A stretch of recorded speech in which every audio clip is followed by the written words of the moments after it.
I didn't realize whenever I swapped out the airbox and old carburetor for the new carburetor and filter that since this engine is air-cooled, you will have this breather for the crankcase. Normally, when you have a liquid-cooled engine, you don't need a breather because heat doesn't build up in the engine because your liquid cooling will cool it down. But since it's air-cooled, this is plugged up into the air box after the air filter going into the engine, which filters the air. But you can't really have this running without a filter because you're going to get dust particles and other nasty junk inside your engine. I bought this on Amazon real cheap, but I think should do the job. And it's just going to go on like so. Oh, I didn't grab a clamp for this. I don't know if that'll work. If you don't have a clamp, you could always use a zip tie to hold it on. That might actually be too loose. Let's see here. So that did fit pretty snug. It's probably not the perfect fitment for it, but see if I can't get this clamp over it. And wouldn't you know, it fits.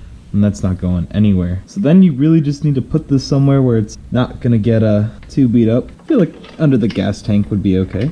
That's kind of ugly. To be honest, this entire cluster of wires is pretty ugly to begin with. So you do want your stuff to be as organized as possible. I don't like how those are all crisscrossed and flying all over the place. The only wires I really want hanging out are the clutch, the wiring for the starter, your gas obviously has to. I still have to figure something out about these overflow lines too, because these are super ugly. But I also don't want this to be banging off of metal and stuff, because that's gonna be really annoying to listen to as this bike vibrates quite a bit. Don't choke the air coming in with your zip tie, like I totally just did.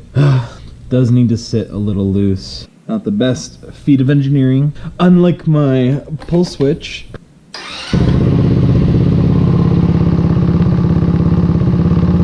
because of my angle at which this is bent, it's still cutting off air. Damn it. Can't win with this thing. Alright, I'm going back to my original idea. I'm just gonna sit it right there. I noticed it's being bent forward, which is how it came from the factory, and it's causing a crimp in the hose. Oh wow, holy shit. Look at that. The hose is fucking totally destroyed. I don't even see that. That's not good. You don't want that. This bike, man, I tell you what, it is going to be hard to reach that clip. Yep, like I said, almost impossible to get that clip.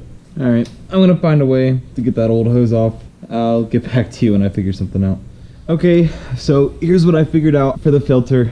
It's done very ghetto style. Basically, I bought some thin, heat-resistant silicone tubing that like very snugly fits in the breather hole here. Then I put the existing tubing over that and then kind of secured it with a zip tie just to keep it relatively snug but not until it's choking it off. Reconnected the filter up here and it's zip tied. I hate that it's zip tied like this. I think it's so ugly, but I absolutely cannot get it to sit any other way without it bending and choking off the tube. I also got the Ims Shifter on. It did fit fine. I did have to wiggle it on there a little bit, and I also had to cut and trim the edge of this sprocket shield in order to get it to clear the shield. I also got some extensions for the LEDs because the wires didn't quite reach all the way back here. So I have these LEDs kind of tucked away up here so that way I can just connect them and tuck all the wires underneath the gas tank. Still gives me clearance though to be able to see everything that's going on down here. It's not the brightest because there's stuff in the way, but it's mainly something that's going to be seen at night. I also changed the color to the nice pink purple to match my dash. But the time has come. I finally received my pilot jets and my main jets and a new fuel mixture screw. Don't touch me, I'm sterile. And this is the annoying thing about carburetors when you're tuning them and finding your right jets. It's a tedious process. It takes trial and error, taking the carburetor off on, finding the right size. Mainly for the main jet, because you have to go out and actually ride it. For the pilot jet, a little bit easier because you don't have to go out and ride it, but you still have to take it off, reassemble it, put it back on. Screw it in until it seats. So that's seated. From what I can tell. My main jet right now is a 92.5. From what I've read, these bikes work really well around 110 to 120. So just to get it to work, I'm gonna shove a 115 in here, which will be this one, actually. So that's the jet that we'll be throwing on. So let's go ahead and do that one real quick. So we are changing it for our 115. Throw this back in.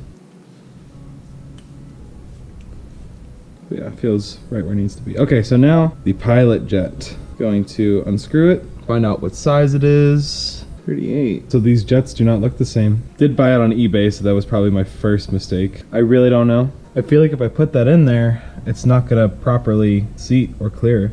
But I was able to kind of get it to idle.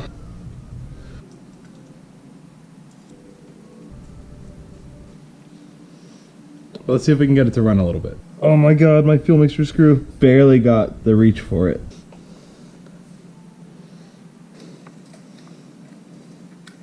We're going to re-engage fuel. Go. Filling back up.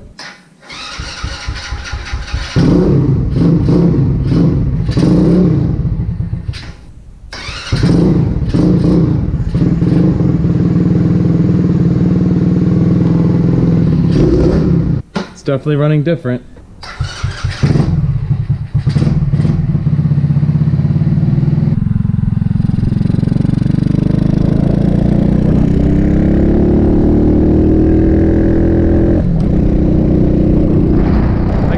Throttle it and it's not cutting out on me, which is good.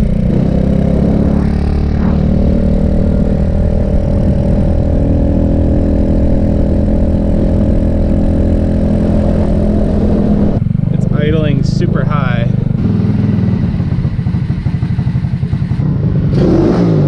So it's definitely better.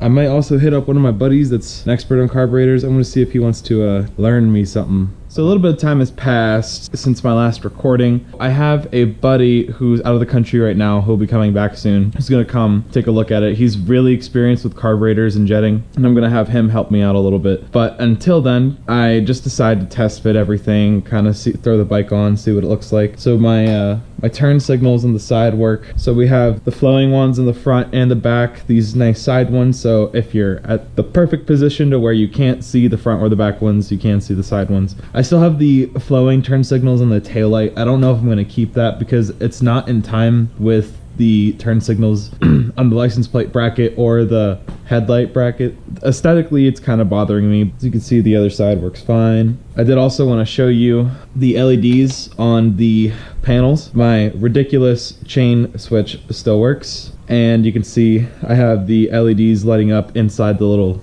faux vents there. But yeah, so the engine's a little bit illuminated. The rear suspension is pretty illuminated, just enough to have the sort of underglow effect. And if you come to the front, you can even get a good peek at the carburetor assembly.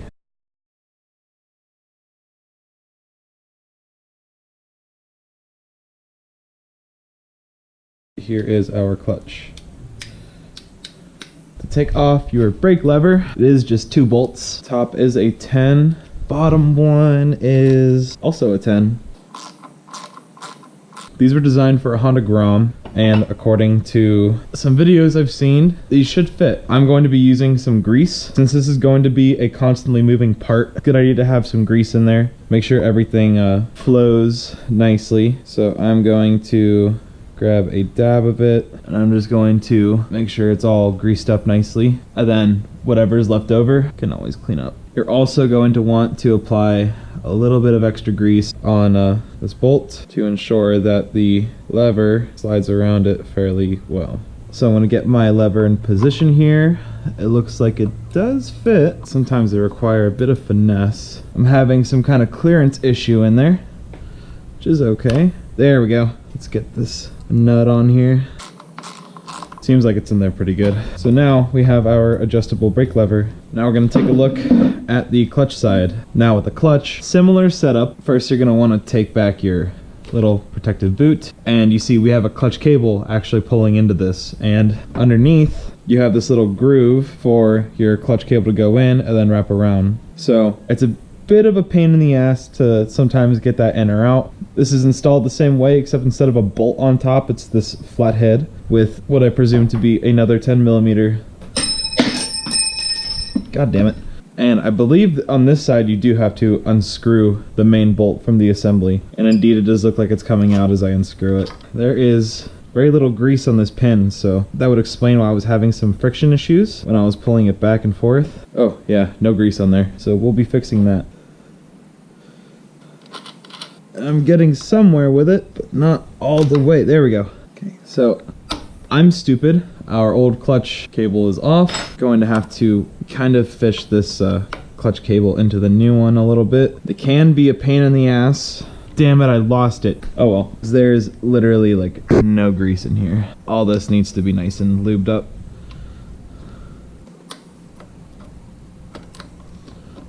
There.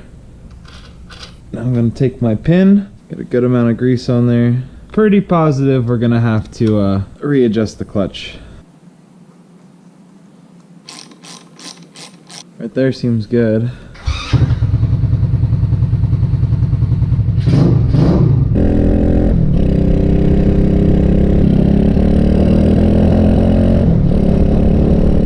My needle clip definitely needs adjusted on my carburetor.